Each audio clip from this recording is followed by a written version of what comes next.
नमस्कार दोस्तों, शुरू करते हैं आज का पहला प्रश्न।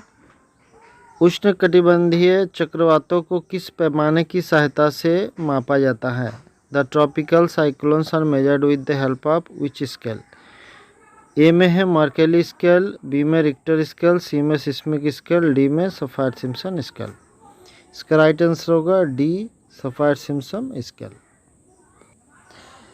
दुनिया भर में उष्णकटिबंधीय चक्रवातों को सफायर सिम्पसन तूफान विंड स्केल द्वारा मापा जाता है, जिसकी शुरुआत 1971 में एक सिविल इंजीनियर हर्बर्ट सेफियर और यूएस नेशनल हरिकेन सेंटर के बॉब सिम्पसन ने की थी। यानी कि उस समय से शुरू हुआ। और किसने शुरू किया था? हर्बर्ट सेफियर और बॉब सिम्पसन। इसी से सेफियर और सिम्पसन स्केल पड़ा नाम।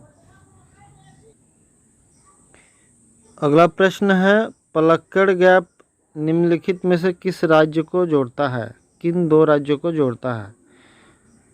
ए सिक्किम और वेस्ट बंगाल, बी महाराष्ट्र और गुजरात, सी केरला और तमिलनाडु, डी है अरुणाचल प्रदेश और सिक्किम। सी में है केरला और तमिलनाडु। इसका आंसर है सी। पलक्कड़ गैप, इसको पालघाट गैप भी बोलते हैं। तमिलनाडु में कोयम्बटूर और केरल में पलक्कड़ के बीच है। पश्चिमी घाट में एक निचला पहाड़ी दर्रा है। इसकी औसत ऊंचाई 140 मीटर और चौड़ाई 24 से 30 किलोमीटर है। दर्रा उत्तर में नीलगिरी पहाड़ी और दक्षिण में अनामलाई पहाड़ी के बीच स्थित है। अगला प्रश्न है, गॉडगिल समिति रिपोर्ट और कस्तूरीरंगन समिति रिपोर्ट इनमें से किससे संबंधित है? दोनों। एक है कॉन्स्टिट्यूशनल रिफॉर्म्स यानी संवैधानिक सुधार, और एक बी में है गंगा एक्शन प्लान, और सी में है लिंकिंग ऑफ रिवर्स यानी नदियों को जोड़ना, डी में है प्रोटेक्शन ऑफ वेस्टर्न घाट्स पश्चिमी घाट की सुरक्षा के लिए। तो इसका आंसर होगा D, protection of western Ghats. पश्चिमी घाट के संरक्षण है गॉडगिल समिति रिपोर्ट, कस्तूरीरंगन समिति रिपोर्ट दोनों ही जो है पश्चिमी घाट के संरक्षण से संबंधित है। और गॉडगिल समिति को पश्चिमी घाट पारिस्थितिकी विशेषज्ञ पैनल के रूप में जाना जाता है। गॉडगिल समिति के अध्यक्ष कौन थे? माधव गाडगिल थे।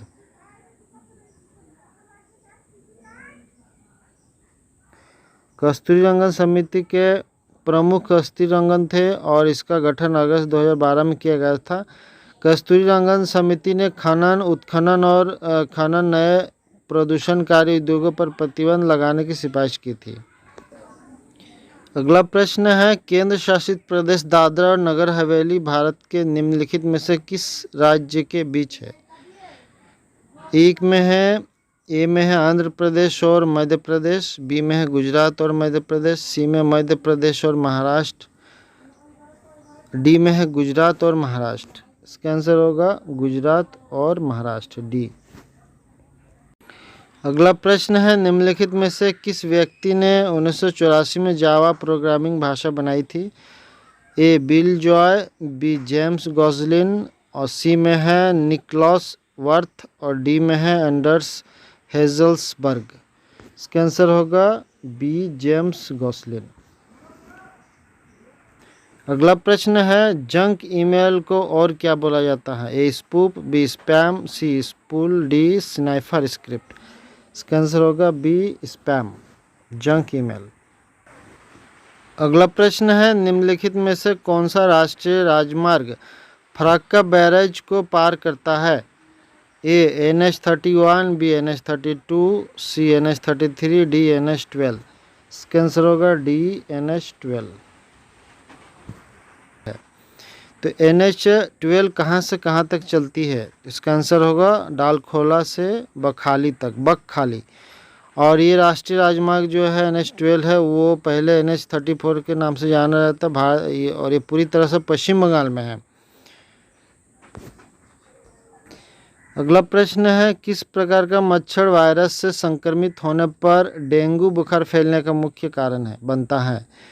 ए Culex, B Aedes aegypti, C marsh, और डी है मानसोनिया। तो इसका राइट आंसर होगा बी, एडिस एजिप्टी।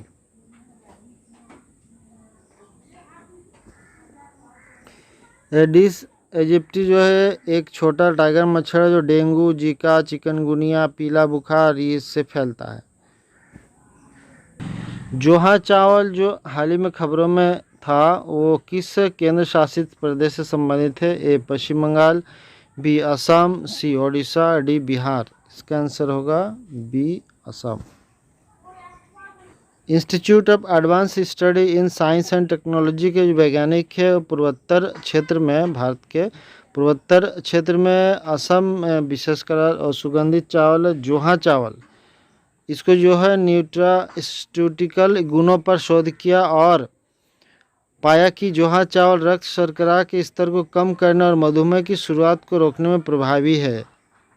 अगला प्रश्न है, पुरातत्वविदों ने किस देश में 4000 साल पुराने अभयारण्य सेंचुरी का पता लगाया है? A Netherlands, B Greece, C Japan, D चीन। इसका आंसर होगा नीदरलैंड।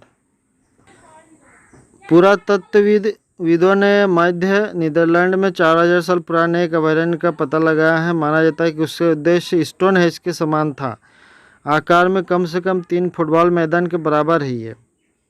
और ये जो अभयारण्य बना है वो मिट्टी और लकड़ी से बनाया गया था और इसे संक्रांति के दौरान सूर्य के साथ संरेखित किया गया था।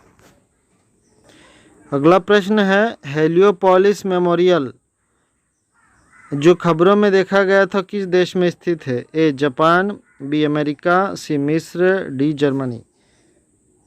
इसका आंसर होगा सी मिस्र।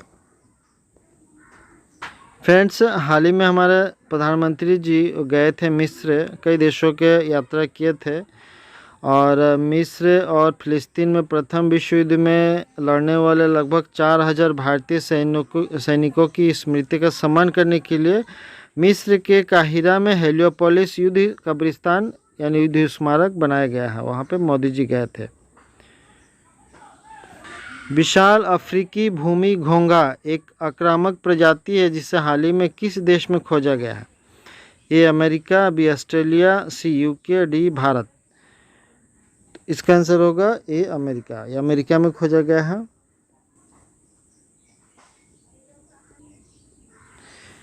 पृथ्वी के सबसे निकटतम महाविशाल ब्लैक होल का नाम क्या है? A Tarzan, A B Sagittarius, A C Titan, A D सुजलन ए। इसका आंसर होगा बी सेजिटेरियस ए। पृथ्वी के सबसे निकटतम सुपर मैसिव ब्लैक होल जिसको सेजिटेरियस ए बोलते हैं वो सुप्त अवस्था से अत्यधिक चमकदार अवस्था में आ गया है और जिससे इसकी चमक 10 लाख गुना बढ़ गई है और आकाशगंगा के केंद्र में स्थित है। यह ब्लैक होल जो सूर्य से भी बहुत बड़ा है, इसने लगभग 2 शताब्दी पहले बढ़ी हुई गतिविधि का प्रदर्शन किया और आसपास की ब्रह्मांडीय वस्तुओं को निगल लिया था। अगला प्रश्न है, एट्रियल फिब्रिलेशन जो खबरों में देखा गया है शरीर के किस अंग से संबंधित है? ए फेफड़े, बी हृदय, सी मस्तिष्क, डी अग्न्याशय। इसका राइट आंसर होगा बी हृदय।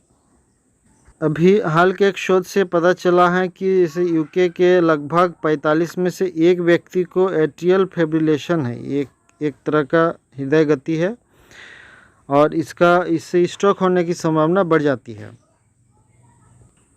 अगला प्रश्न है, अल हकीम बी अम्र अल्लाह मस्जिद किस देश में स्थित है? ए इजराइल, बी संयुक्त अरब अमीरात, सी ईरान, डी मिस्र।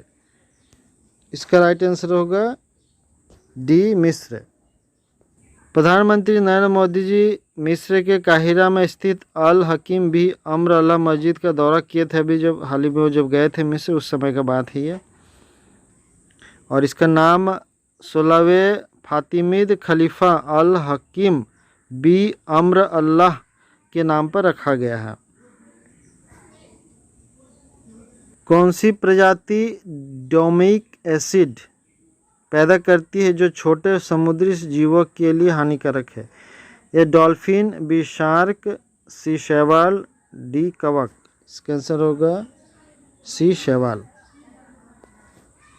विशेषज्ञों के अनुसार डोमिक एसिड पैदा करने वाली हानिकारक शैवाल प्रजाति का तेजी से प्रसार हो रहा है और कई समुद्री जानवर की मौत का कारण बन रहा है। अगला प्रश्न है, रोनाल्ड रीगन किस देश के विमान वाहक पोत का नाम है? A UK, B America, C Canada, D Argentina. तो इसका सही आंसर होगा बी अमेरिका। परमाणु ऊर्जा से चलने वाली अमेरिकी विमान वाहक पोत है ये रोनाल्ड रीगन। एक अमेरिकी दुर्लभ यात्रा के तहत मध्य वियतनाम के बंदरगाह शहर दनांग में रुकेगा। वियतनाम युद्ध की समाप्ति के बाद सामान्यकृत राजनयिक संबंधों के 25 साल पूरे होने पर यूएसएस थियोडोर रूजवेल्ट 2020 में वियतनाम में रुका था। अगला प्रश्न है, ब्लू पेंसी जुनोनिया ऑरिथिया को किस राज्य या केंद्र शासित प्रदेश की आधिकारिक तितली घोषित किया गया है? ए कर्नाटक, बी जम्मू कश्मीर, सी Arunachal Pradesh, D Sikkim.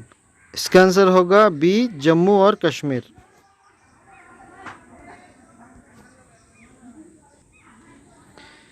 Blue Pence को जम्मू और कश्मीर की आधिकारिक तितली घोषित किया गया है। ब्लू पेंसी एक प्रकार की चमकीली नीली तितली है जो दक्षिण पूर्व एशिया, ऑस्ट्रेलिया और अफ्रीका के विभिन्न क्षेत्रों में देखी जा सकती है।